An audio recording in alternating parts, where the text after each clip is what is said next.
행복으로 가득해야 할 신혼 첫날 밤, 한 신부는 차가운 시신으로 발견되었습니다. 피가 묻은 흉기를 손에 쥔 채 잠들어 있던 신랑은 순식간에 가장 유력한 용의자가 되었습니다. 하지만 수사가 계속될수록 경찰은 현장이 너무도 완벽하게 꾸며져 있다는 사실을 깨닫게 됩니다. 그렇다면 이 잔혹한 비극을 설계한 진짜 범인은 누구였으며 왜 가장 행복해야 할 밤을 피로 물들여야만 했던 것일까요? 그럼 지금부터 공식 경찰 수사 기록을 바탕으로 재구성한 이 사건의 전말을 함께 살펴보겠습니다.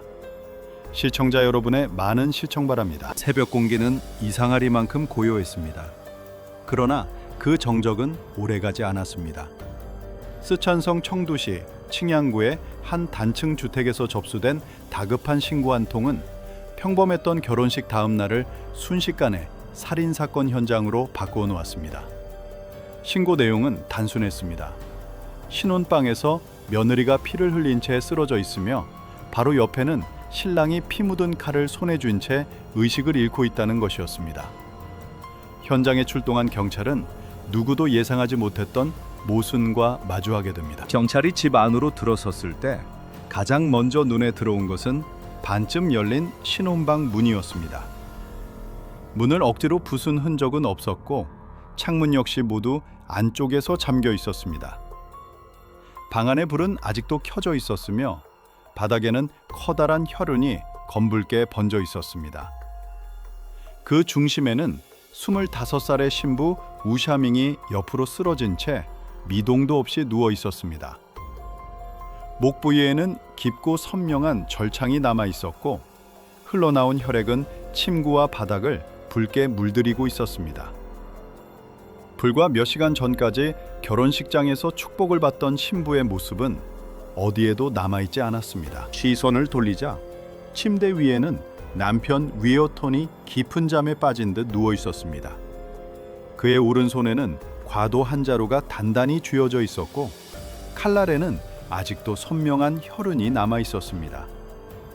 경찰은 즉시 그를 깨우려 했지만 아무런 반응이 없었습니다.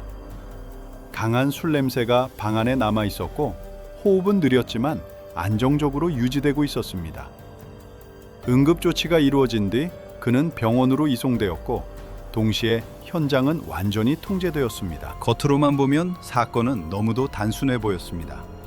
밀실과도 같은 신혼방, 숨진 신부, 피 묻은 흉기를 쥔 남편. 누구라도 가장 먼저 남편을 의심할 수밖에 없는 상황이었습니다. 그러나 수사관들의 시선은 다른 곳을 향하고 있었습니다. 방 안에는 격렬한 몸싸움의 흔적이 거의 남아있지 않았고 귀중품 역시 그대로였습니다.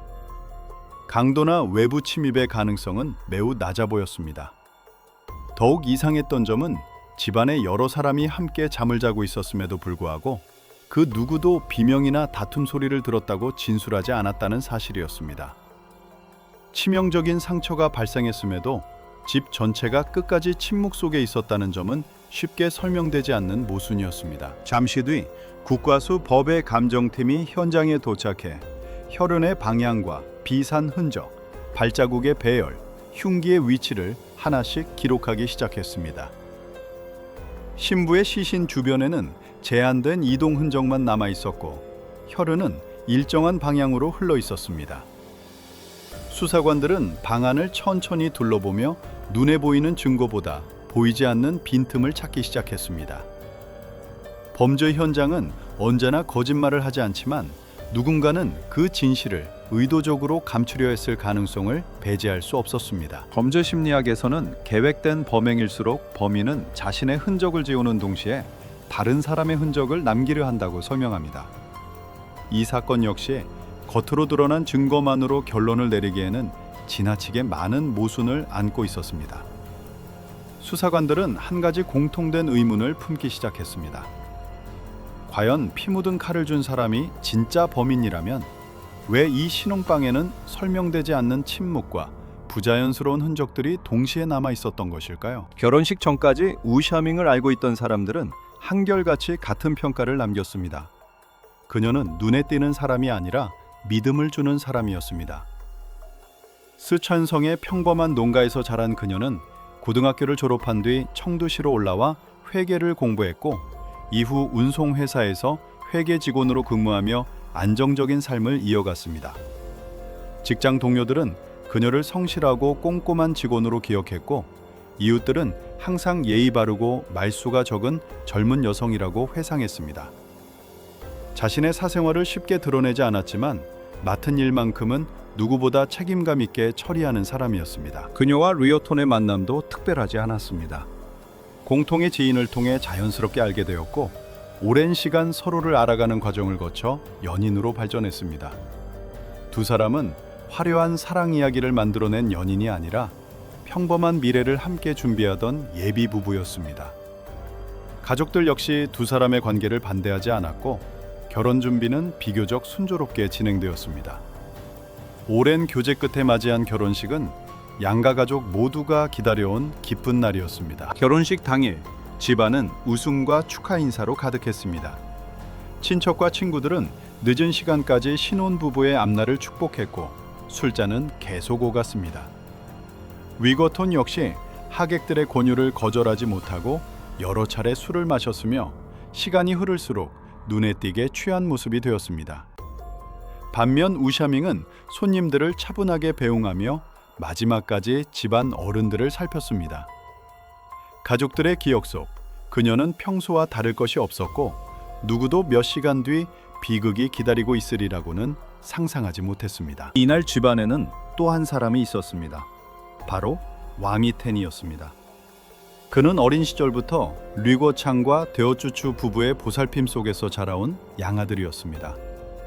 비록 성인이 된 뒤에는 따로 생활하고 있었지만 명절이나 집안 행사에는 따지지 않고 참석했고 가족들 역시 그를 자연스럽게 가족의 일원으로 받아들이고 있었습니다. 결혼식에서도 그는 다른 친척들과 다르지 않게 손님을 맞이하고 신랑을 도우며 조용히 자신의 역할을 수행했습니다. 적어도 겉으로는 아무런 이상도 없어 보였습니다. 그러나 일부 친척들은 훗날 조사 과정에서 작은 기억 하나를 떠올렸습니다. 왕이태는 축하 자리가 한창이던 동안에도 여러 차례 신부가 있는 방향을 오래 바라보고 있었다는 것입니다. 그 시선에는 웃음도 축하도 담겨 있지 않았지만 당시에는 누구도 특별한 의미를 부여하지 않았습니다. 오랫동안 한 가족처럼 지내온 사람이었기에 그런 행동조차 낯설게 느껴지지 않았던 것입니다. 평범한 시선으로 지나쳤던 그 짧은 순간은 사건 이후 전혀 다른 의미를 갖게 됩니다. 밤이 깊어지자 하객들은 하나둘 자리를 떠났고 집안은 다시 조용해졌습니다. 리거턴은 술 기운을 이기지 못한 채 신혼방으로 돌아왔고 우샤밍은 남편을 부축해 침대에 눕힌 뒤 옷을 갈아입히며 하루를 마무리했습니다. 복도에는 더 이상 발걸음 소리가 들리지 않았고 방마다 불이 하나둘 꺼졌습니다. 가족들은 모두 긴 하루를 끝낸 안도감 속에서 잠에 들었습니다. 그 순간까지도 이 집은 결혼이라는 새로운 출발을 축하하는 평범한 가정처럼 보였습니다. 하지만 범죄 심리학적 관점에서 보면 치명적인 사건은 언제나 극적인 갈등 속에서만 시작되는 것은 아닙니다. 오히려 가장 평온해 보이는 순간, 오랫동안 감춰져 있던 집착과 왜곡된 욕망이 조용히 움직이기 시작하는 경우가 적지 않습니다. 이 사건 역시 마찬가지였습니다. 모두가 행복한 하루의 끝이라고 믿었던 바로 그 시간, 누군가는 전혀 다른 결말을 준비하고 있었습니다. 그리고 그 결말은 신혼방의 문이 다시 열리는 순간부터 누구도 되돌릴 수 없는 방향으로 흘러가기 시작했습니다. 사건 발생 직후 수사본부는 가장 먼저 위어톤을 중심으로 수사를 진행했습니다. 이는 감정적인 판단이 아니라 현장에 남아있던 객관적인 증거 때문이었습니다. 숨진 사람과 같은 방 안에 있던 유일한 인물, 피해자의 혈흔이 묻은 흉기를 손에 쥔 채 발견된 남편, 그리고 외부 침입 흔적이 전혀 없는 밀실과도 같은 공간. 모든 정황은 자연스럽게 신랑을 첫 번째 용의자로 지목하고 있었습니다. 하지만 형사들은 오랜 경험을 통해 한 가지 사실을 잘 알고 있었습니다. 가장 명백해 보이는 증거일수록 누군가 의도적으로 남겨놓은 흔적일 가능성도 존재한다는 점이었습니다. 병원으로 이송된 위어터는 술에서 깨어난 직후 자신의 아내가 사망했다는 사실을 전해 듣고 극심한 충격을 받은 모습을 보였습니다. 그는 사건 전날 밤 결혼식이 끝난 뒤 친구들과 술을 더 마셨으며 집으로 돌아온 이후에는 우샤밍이 자신을 부축해 침대에 눕혀주었다는 것까지만 기억한다고 진술했습니다. 그 이후의 상황은 전혀 기억나지 않는다고 반복해서 말했습니다. 특히 자신의 손에서 피 묻은 과도가 발견되었다는 설명을 듣자 그는 믿을 수 없다는 표정을 감추지 못했고 여러 차례 자신이 정말 그런 일을 저질렀느냐고 되묻기도 했습니다. 그러나 기억을 잃었다는 진술만으로는 객관적인 증거를 뒤집을 수 없었습니다. 한편 국과수 법의 감정팀은 현장 감식을 계속 진행했습니다. 피해자의 침 영상은 예리한 칼날에 의해 한 번에 깊게 절개된 상처였으며 흉기의 형태와는 일치했습니다. 그러나 현장 전체를 종합하면 쉽게 설명되지 않는 부분도 존재했습니다. 방 안에는 격렬한 몸싸움을 보여주는 흔적이 거의 없었고 가구가 넘어지거나 물건이 크게 흩어진 모습도 발견되지 않았습니다. 피해자의 손에는 방어 과정에서 생긴 것으로 추정되는 가벼운 찰과상만 있었을 뿐 장시간 저항한 흔적은 확인되지 않았습니다. 이러한 정황은 공격이 매우 짧은 시간 안에 이루어졌거나 피해자가 예상하지 못한 순간 기습을 당했을 가능성을 시사하고 있었습니다. 가족들의 진술 역시 큰 차이를 보이지 않았습니다. 모쭈추, 류어창 그리고 류루메이를 비롯한 가족들은 모두 같은 이야기를 반복했습니다. 결혼식이 끝난 뒤 모두 피곤해 각자의 방에서 잠들었고 새벽까지 비명이나 다툼 소리는 전혀 듣지 못했다는 것이었습니다. 무엇보다 부모는 아들이 아내를 살해할 이유가 없다고 강하게 주장했습니다. 두 사람은 오랜 연애 끝에 결혼했으며 평소에도 심한 갈등을 본 적이 없다고 말했습니다. 진술만 놓고 보면 사건은 더욱 미궁으로 빠져드는 듯 했습니다. 수사팀은 집 안에서 답을 찾지 못하자 수사의 범위를 집 밖으로 넓히기 시작했습니다. 주택 주변을 다시 조사하고 인근 주민들을 상대로 탐문을 실시했지만 대부분은 특별한 소리를 듣지 못했다고 진술했습니다. 조용한 주택가였지만 사건이 발생한 것으로 추정되는 시간대에는 이상한 움직임을 목격한 사람이 거의 없었습니다. 사건은 다시 원점으로 돌아가는 것처럼 보였습니다. 그러나 형사들은 주변 CCTV 확보 작업을 포기하지 않았습니다. 비록 사건이 발생한 집에는 감시 카메라가 설치되어 있지 않았지만 맞은편 주택 외벽에 설치된 오래된 카메라 한 대가 수사관들의 눈길을 끌었습니다. 화질은 선명하지 않았지만 새벽 시간대의 골목을 비추고 있었기 때문입니다. 확보된 영상을 반복해서 분석하던 중 수사팀은 사건의 흐름을 완전히 뒤바꿀 전개일 장면 하나를 발견했습니다. 오전 1시 49분 영상 속에는 한 남성이 위거창의 집 대문을 조용히 열고 밖으로 나오는 모습이 기록되어 있었습니다. 그는 주변을 짧게 살핀 뒤 대문을 다시 잠그고 빠른 걸음으로 골목을 빠져나갔습니다. 얼굴은 모자 때문에 명확히 식별되지 않았지만 분명한 사실이 하나 있었습니다. 사망 추정 시각과 거의 일치하는 시간에 누군가가 그 집을 빠져나왔다는 것이었습니다. 더욱 이상했던 점은 지금까지 조사받은 가족 누구도 그 시간대에 다른 사람이 집안에 있었다는 사실을 언급하지 않았다는 것이었습니다. 이는 단순한 기억의 착오인지 아니면 의도적으로 숨긴 사실인지 확인이 필요했습니다. 수사팀은 즉시 가족들의 진술을 다시 대조하기 시작했고 사건은 더 이상 술에 취한 남편이 아내를 살해한 사건이라는 단순한 틀 안에서 설명될 수 없다는 결론에 이르렀습니다. 범죄 수사에서는 하나의 거짓말이 또 다른 거짓말을 만들어냅니다. 특히 모든 증거가 한 사람만을 가리키고 있는데도 설명되지 않는 빈틈이 계속 나타난다면 수사관들은 그 빈틈 자체를 새로운 증거로 받아들입니다. 이 사건에서도 가장 결정적인 단서는 혈흔이나 흉기가 아니라 가족 모두가 말하지 않았던 한 사람의 존재였습니다. 다음 날 수사팀은 그 이름을 확인하기 위해 다시 한번 그 집의 문을 두드리게 됩니다. 다음 날 아침 수사팀은 확보한 CCTV 영상을 들고 다시 류여창의 집을 찾았습니다. 이번 방문은 단순한 참고인 조사 연장이 아니었습니다. 영상에는 분명히 한 남성이 새벽 오전 1시 49분 집을 빠져나가는 모습이 남아 있었고, 그 시각은 국가수법 의감정팀이 추정한 우샤밍의 사망 시간과 거의 일치했습니다. 형사들은 가족들에게 다시 한번 사건 당일 집안에 있었던 모든 사람의 이름을 말해달라고 요구했습니다. 처음에는 이전과 같은 답변이 반복됐지만 CCTV 영상을 제시하자 집안의 분위기는 순식간에 달라졌습니다. 잠시 침묵이 흐른 뒤 메모리추는 더 이상 사실을 숨길 수 없다는 듯 조용히 입을 열었습니다.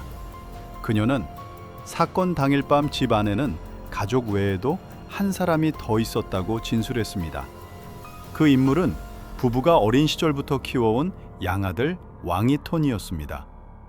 결혼식에도 가족의 일원으로 참석했고 행사 후에도 집에 머물렀지만 새벽이 되기 전에 조용히 집을 나간 것으로 알고 있었다는 설명이 이어졌습니다. 왜 처음 조사에서 이를 말하지 않았느냐는 질문에 가족들은 그가 사건과 관계없다고 생각했고 괜한 오해를 받을까 두려웠다고 답했습니다. 그러나 수사관들에게는 그 침묵 자체가 새로운 의혹의 시작이었습니다. 곧바로 왕이태는 경찰에 소환되었습니다. 조사실에서 그는 비교적 침착한 태도를 유지했고 우샤밍의 죽음과는 아무런 관련이 없다고 강하게 부인했습니다. 새벽에 집을 나온 이유를 묻자 잠이 오지 않아 산책을 하려고 나왔다고 설명했습니다. 하지만 수사관들은 곧바로 모순을 지적했습니다. 단순히 산책을 하려던 사람이라면 가족에게 아무 말도 하지 않은 채 새벽에 서둘러 집을 떠날 이유가 없었습니다. 더욱이 CCTV 속 그는 모자를 깊게 눌러 쓴 채 주변을 여러 차례 살피며 빠르게 골목을 벗어나고 있었습니다. 그의 행동은 평범한 외출이라기보다 누군가의 시선을 의식하는 모습에 가까웠습니다. 수사팀은 그의 이동 경로를 끝까지 추적하기로 결정했습니다. 인근 도로의 CCTV를 추가 확보한 결과 왕이텐이 얼마 지나지 않아 택시 한 대에 탑승하는 장면이 확인되었습니다.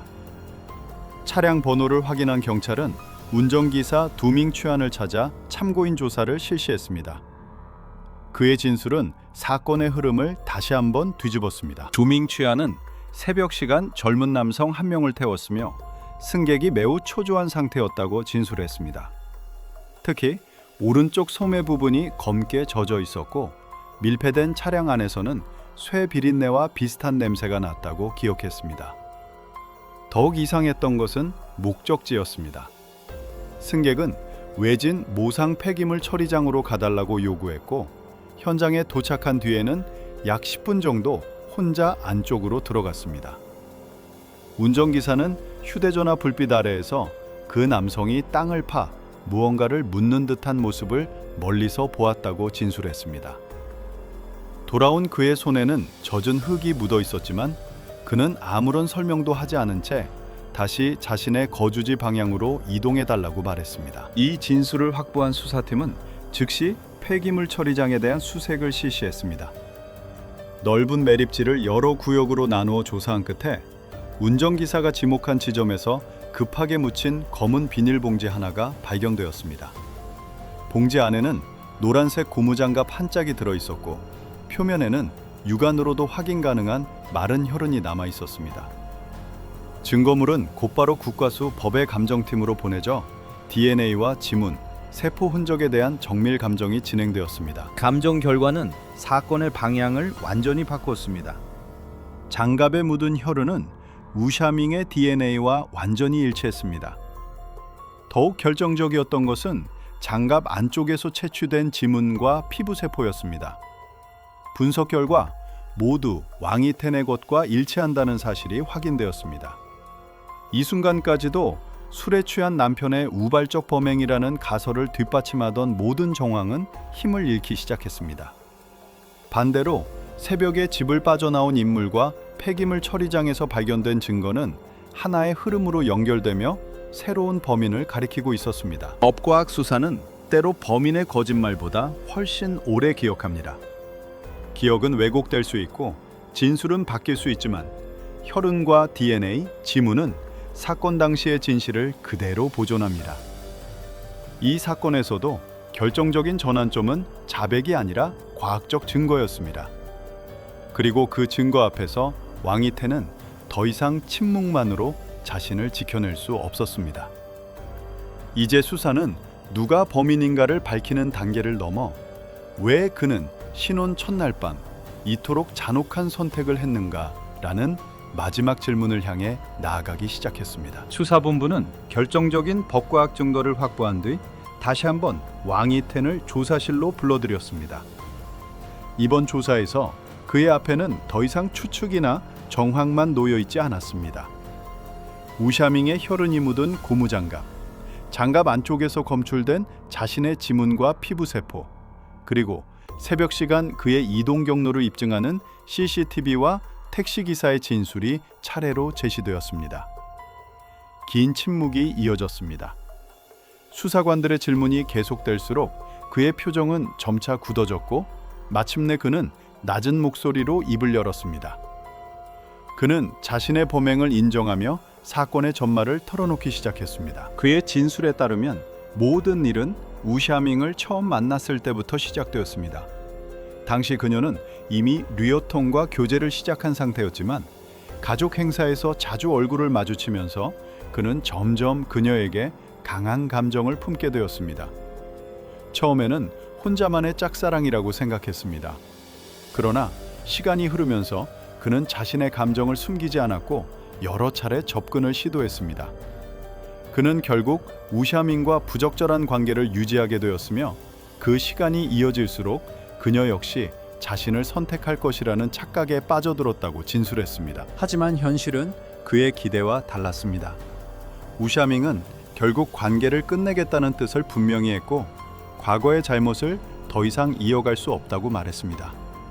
그녀는 자신이 결혼할 사람은 끝까지 류여톤뿐이며 두 사람 사이의 일은 한순간의 실수였을 뿐이라고 선을 그었습니다. 이후 그녀는 그의 연락을 피했고 전화와 메시지에도 응답하지 않았습니다. 왕이토는 이러한 거절을 관계의 종결이 아니라 자신에 대한 배신으로 받아들였습니다. 그는 자신이 모든 것을 잃었다고 믿었고 그 감정은 시간이 흐를수록 집착으로 변해갔습니다. 결혼식 날짜가 다가올수록 그의 심리 상태는 더욱 불안정해졌습니다. 그는 여러 차례 우샤밍을 찾아가 마음을 돌려달라고 요구했지만 번번이 거절당했습니다. 결혼식 당일에도 그는 가족의 일원이라는 신분으로 행사에 참석해 신랑과 신부를 축하하는 모습을 보였습니다. 그러나 그의 진술에 따르면 그 순간에도 머릿속에서는 이미 다른 계획이 자리 잡고 있었습니다. 많은 사람이 모인 결혼식장에서는 행동할 수 없었지만 모두가 잠든 뒤라면 마지막으로 그녀를 만나 자신의 마음을 확인할 수 있을 것이라고 생각했습니다. 새벽이 되어 집안의 불이 모두 꺼진 것을 확인한 그는 조용히 신혼방으로 향했습니다. 그는 마지막으로 우샤밍에게 자신과 함께 떠나달라고 요구했다고 진술했습니다. 그러나 그녀의 대답은 이전과 다르지 않았습니다. 그녀는 모든 것이 끝났으며 이제는 자신의 남편과 새로운 삶을 시작할 것이라고 분명히 말했습니다. 또한 두 사람의 관계는 잘못된 선택이었으며 더 이상 계속되어서는 안 된다고 선을 그었습니다. 그 순간 그는 자신이 완전히 버려졌다고 느꼈다고 진술했습니다. 순간적인 분노 속에서 그는 미리 준비한 흉기를 꺼내들었습니다. 갑작스러운 공격 앞에서 우샤밍은 제대로 저항할 틈도 없었습니다. 짧은 시간 안에 치명상을 입은 그녀는 결국 현장에서 목숨을 잃었습니다. 그러나 범행은 거기서 끝나지 않았습니다. 그는 침대 위에서 술에 취해 깊이 잠든 위고툰에게 다가가 피가 묻은 과도를 그의 손에 쥐어주었습니다. 수사기관이 가장 먼저 남편을 의심하게 만들기 위한 계획이었습니다. 이후 그는 피 묻은 장갑을 비닐봉지에 넣어 집을 빠져나왔고 택시를 이용해 모상 폐기물 처리장으로 이동해 증거를 매립했습니다.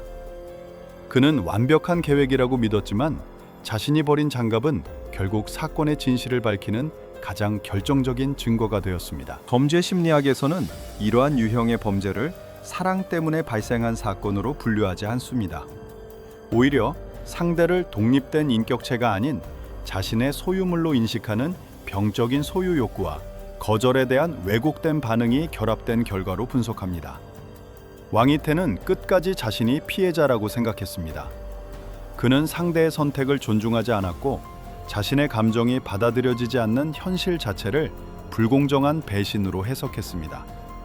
결국 그가 지키려 했던 것은 사랑이 아니라 타인의 삶을 자신의 의지대로 통제할 수 있다는 착각이었습니다. 이 지점에서 우리는 이 사건의 가장 큰 모순과 마주하게 됩니다. 범인은 스스로를 사랑을 잃은 사람이라고 믿었지만 그의 행동은 단 한 번도 상대를 위한 선택이 아니었습니다. 오직 자신의 욕망과 집착만을 위해 가장 행복해야 할 신혼 첫날 밤을 돌이킬 수 없는 비극으로 바꾸어 놓았습니다. 그리고 이제 남은 것은 법정에서 그의 범행에 대한 최종적인 책임을 묻는 절차뿐이었습니다. 사건 발생 이후 수개월간 이어진 수사와 공판 끝에 청두시 인민법원은 왕이텐에 대한 공개 재판을 진행했습니다. 검찰은 피고인이 오랜 기간 왜곡된 집착을 키워온 끝에 계획적으로 범행을 준비했으며 범행 후에는 흉기를 류고톤의 손에 쥐어주어 수사기관을 기만하려 했다고 판단했습니다. 또한 증거를 인멸하기 위해 피 묻은 장갑을 모상 폐기물 처리장에 매립한 행위 역시 치밀한 범행 계획의 일부로 보았습니다. 재판부는 판결문에서 이번 사건이 단순한 우발적 범죄가 아니라 피해자의 생명을 의도적으로 빼앗고 무고한 사람에게 살인 혐의를 뒤집어 씌우려 한 계획적 범행이라고 판단했습니다. 특히 가족이라는 신뢰관계를 이용해 범행 기회를 만들고 결혼식 직후라는 가장 행복해야 할 순간을 비극으로 바꾸었다는 점을 매우 중대한 양형사유로 보았습니다. 이에 법원은 왕이텐에게 고의살인죄를 인정하여 사형을 선고했습니다. 판결은 내려졌지만 사건이 남긴 상처는 누구에게도 쉽게 끝나지 않았습니다. 미어토는 결혼식을 올린 지 불과 몇 시간 만에 아내를 잃었고 자신 역시 한때 가장 유력한 용의자로 지목되는 고통을 겪어야 했습니다. 미오창과 미오쭈추는 친아들처럼 키워온 양아들이 돌이킬 수 없는 범죄를 저질렀다는 현실과 새 가족이 된 며느리를 잃었다는 이중의 비극을 평생 짊어지게 되었습니다. 또한 우샤밍의 가족은 행복한 미래를 꿈꾸던 딸을 결혼 첫날 밤 영원히 떠나보내야 하는 참혹한 현실을 받아들여야 했습니다. 범죄 심리학적 관점에서 이 사건은 사랑이 사람을 파괴한 사례가 아닙니다. 상대를 하나의 독립된 존재로 인정하지 못하고 자신의 욕망을 절대적인 권리로 착각한 병적인 집착이 결국 살인으로 이어진 사례였습니다. 누군가를 사랑한다는 감정은 결코 그 사람의 선택을 빼앗을 권리가 될 수 없으며 거절을 받아들이지 못하는 순간 사랑은 폭력이 될 수 있다는 사실을 이 사건은 극명하게 보여주었습니다. 공식적인 수사는 종료되었고 법원의 판결로 사건 기록 역시 마침내 마무리되었습니다. 그러나 한 장의 결혼 사진 속에서 영원히 웃고 있는 신부와 그 사진을 다시는 함께 바라볼 수 없게 된 가족들의 시간은 끝내 원래대로 돌아오지 않았습니다. 어떤 사건은 판결과 함께 종결됩니다. 하지만 어떤 사건은 기록이 닫힌 뒤에도 남겨진 사람들의 삶 속에서 오랫동안 계속됩니다.